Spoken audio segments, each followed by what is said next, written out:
আজকের গল্প বোকার চালাকি। এক হোটেলে খেতে এসে এক বন্ধু আরেক বন্ধুকে বলল, জানিস এখানে একটি ছেলে কাজ করে যে খুবই বোকা। আমি যখন তার সামনে 50 টাকা ও 500 টাকার নোট রাখি তখন সে দুটো নোটের মধ্যে সর্বদাই বোকার মতো 50 টাকার নোটটাই উঠিয়ে নেয়। এই শুনে দ্বিতীয় বন্ধুটি তখন সেই ছেলেটিকে তার কাছে ডাকলো আর তার সামনে দুটো নোট রাখলো, একটি 50 ও আরেকটি 500 টাকার, আর তাকে বলল, বলো তো এই দুটি নোটের মধ্যে কোনটির মূল্য বেশি? তখন সেই ছেলেটি বরাবরের মতো সেই 50 টাকার নোটটাই হাতে উঠিয়ে নিল। এই দেখে তারা খুবই মজা পেল, তাদের হাসি যেন থামছিল না। এমন সময় পাশের টেবিলে বসে আরেকজন ব্যক্তি এইসব ঘটনা পাশ থেকে দেখছিল, আর সেও মজা পেয়ে হাসছিল।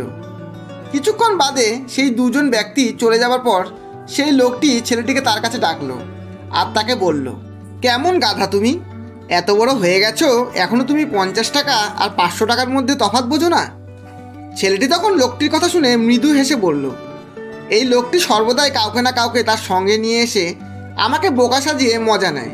সর্বদাই 50 টাকা ও 500 টাকার একটি নোট আমার সামনে রাখে, আর আমি বোকার মতো 50 টাকার নোটটাই সর্বদা উঠিয়ে নিই, আর এতে তারা খুবই মজা পায়।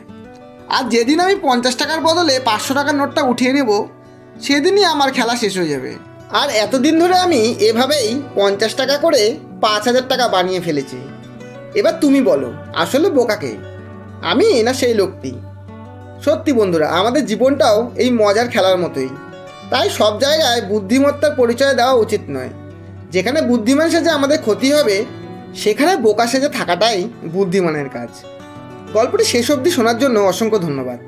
গল্পটি ভালো লাগলে একটা লাইক অবশ্যই দেবেন এবং বন্ধু ও আপনজনদের শেয়ার করে চ্যানেলটি সাবস্ক্রাইব করে পাশে থাকবেন।